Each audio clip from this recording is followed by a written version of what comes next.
Folks, as you know, social media censorship is growing. The best way to support our video work for Israel is to subscribe to our video newsletter on pulseofisrael.com and to share our videos. If you are already a subscriber, then thank you. 2 additional ways to connect with and support Israel, they are so simple. 1, click on this link to help us strengthen Israel by strengthening Judea and Samaria. It's simple, everybody. Just click on the website and choose the best option that works for you to strengthen Judea and Samaria. And number 2, enjoy the beauty of Israel whenever you want. No matter where you are in the world, you can enjoy our online virtual tours of Israel. Just visit israelisbeautiful.com and choose the virtual video and activity package that works for you. Shalom, everybody. Welcome back to another episode of Carolyn Glick Show with Avi Abelo. How are you? Oh, in our eternal and ancestral homeland, the Judean Hills, with the whole conversation about being home. How you doing, Carolyn?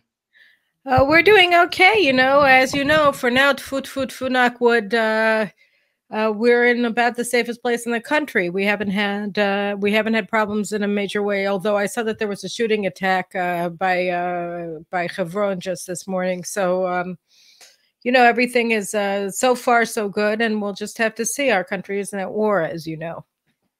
Yeah, and even though like by us things are quiet. I mean, I was just out coaching baseball on Thursday, and there are baseball games taking place here by us in the Judean Hills. But there were some rockets that fell in the Shomron, Samaria over Shabbat, and there are some roads that are closed in our area, mostly the eastern side of Gush Etzion. People live in Nogdim and Tekoa. Roads have been closed by them. They haven't been able to go in and out because the Arab Muslim neighbors have been giving them trouble over there. So, but that's our situation. There is so much to talk about, but it's Erev Chag, so we don't have much time, but we'll do what we can. Let's start with the latest.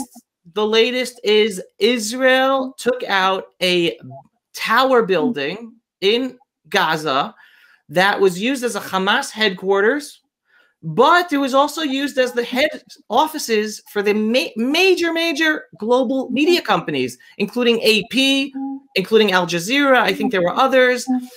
And I'm going to put it straight out there. I believe it's about time Israel goes on the offensive and calls out for the head of these media companies, all of them who had offices in that building, to be aiding and abetting Hamas war crimes, because they know that Hamas uses their civilians as human shields. Their own staff are used as human shields. Their own building has been used for rockets to be fired downstairs. Mati Friedman, he used to be a New York Times journalist, called out in 2014, right? How AP that they basically follow the rules of Hamas. They know Hamas, and they.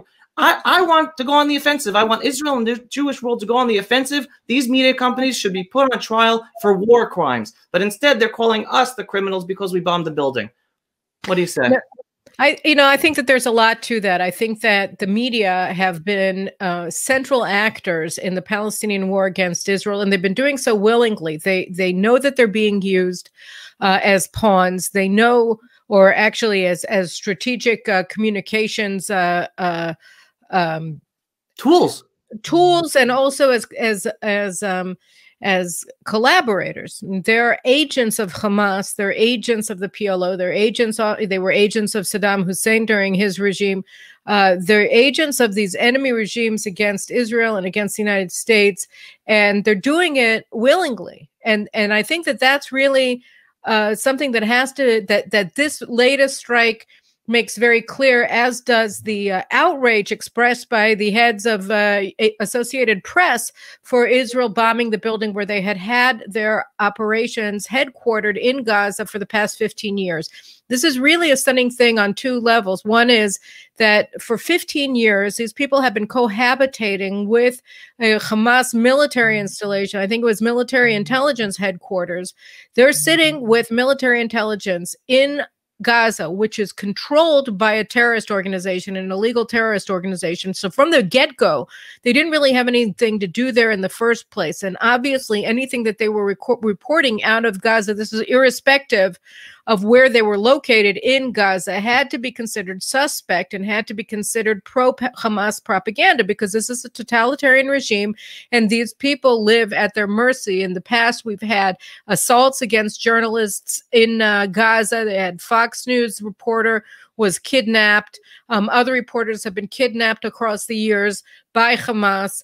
And the clear message that they've sent all along is that if you don't play by our rules, if you're not parroting, if you're not a mouthpiece serving as our propaganda tool to the world against the Jews, then we are going to take violent action against you. And as we did in the past with Fox News and other media outlets that we didn't think were playing by our illegal terrorist organization rules.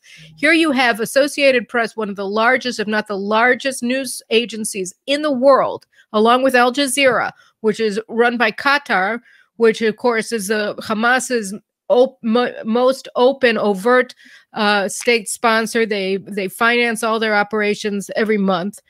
So they're sitting with Qatar, which they know is working openly with Hamas.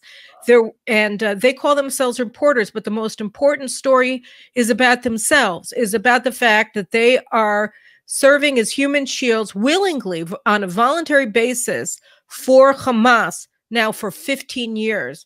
The other absurd thing about and of course, none of this was in the statement of condemnation against Israel for bombing their building. Right. The other aspect that was not in that they said, and they said it, I think 3 times in the head of AP's attack on Israel, his statement on it was that Israel gave prior warning to them to leave the building. So every single person who is an employer of AP, who works in that building, along with Hamas's military intelligence, was able to evacuate and nobody was hurt. So Israel didn't actually hurt any of them. And what they're complaining about is that they lost their offices. Okay? I don't know if did you see the video? Did you see the video? No, I didn't.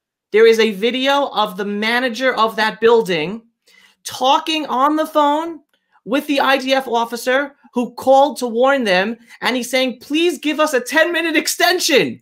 He says, oh, well, I'm not arguing with you to take out the building. Just give us a 10-minute extension. And you hear the IDF officer, it was all translated, subtitled into English, saying, no, we gave you an hour warning. That's it. Get out of there. Is anyone in there? He goes, no, there's no one in there. He goes, fine. That's it. No 10-minute extension. That is the level the IDF in Israel goes, and the AP is even ignoring that, just as you're referring to.